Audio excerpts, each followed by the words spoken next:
by telling you guys a few truths. Firstly, I've just started doing stand-up comedy. And I've noticed something, I'm not that funny. Well, not on purpose. So, if I try and tell a joke, honestly, usually pretty dorky dad jokes, people don't really laugh so much, but I have noticed people tend to laugh at me. Not in a mean way. So an example of this is when I was in acting school.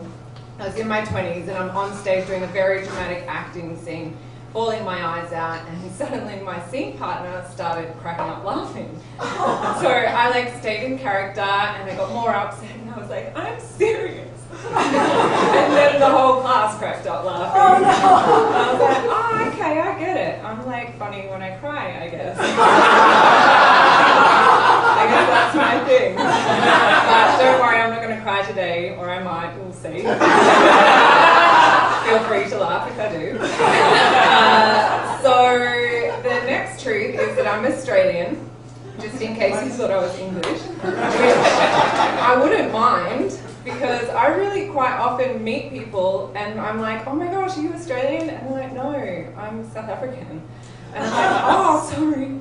I don't understand why people get offended. I think we genuinely all sound the same.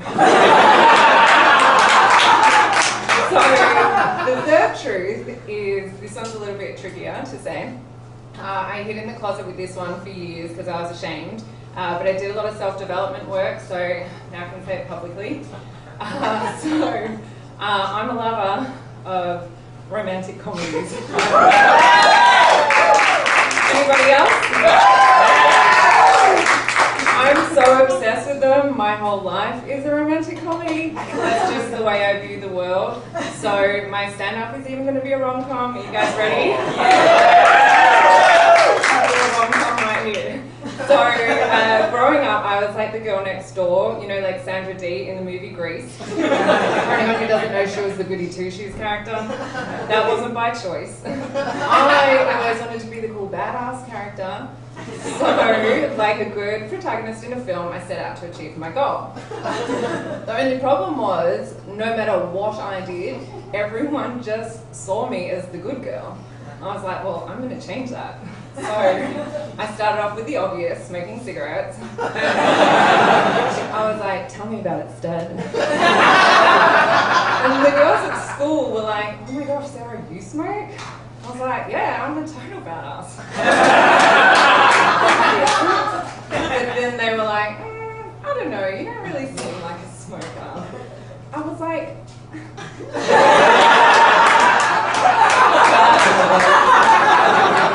so I had to raise the stakes. Next I hit up the club scene. I was like, and I dated a drug dealer. That's pretty badass, right? Honestly, he was the nicest drug dealer. He used to say that he sold drugs to make people happy, and he sold ecstasy because it's a love drug, and honestly, he just gave it away for free. He just wanted to make friends. So that didn't work either, so I had to go up even harder, and next, I got arrested. But it was a misunderstanding. At that point, I was like, man, what do I have to do?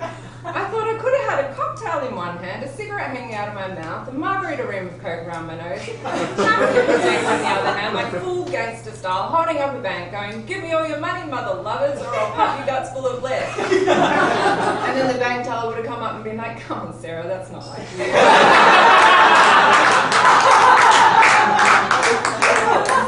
But before I gave up, I was like, you know what, I'm going to give it one last shot. So I went all out and I dated a sociopath. Nailed it. But he was the nicest sociopath. No, the problem was, I'm thinking we're playing the role of Sandy and Danny in Grease and we're going to sing songs like We Go Together and do really cool dance moves right? But he's thinking he's playing the role of Christian Bale in American Psycho. And I'm one of his victims. He's more like, it's not even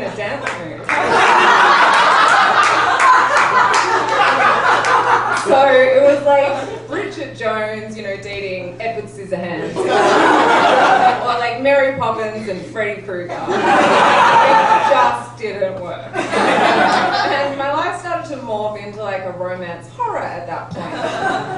I was like, this isn't exactly what I signed up for. This is my dark night of the soul. Now, I don't know if you guys remember in the movie Grease, Sandy's version of Rock Bottom is her gracefully singing Hopelessly Devoted to You, looking to a pretty reflection in a kid's paddling pool. Right? False advertising. That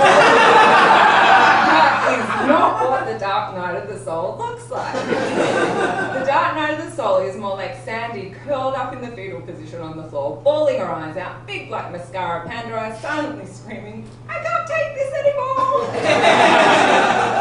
I don't think the film would have sold as well. But here's the twist. It was in that moment, on the floor, alone in my room, that I found true love. Not the love of my life relationship I thought I was looking for. I experienced the truth that there is no good or bad. I'm gonna cry. All there is love.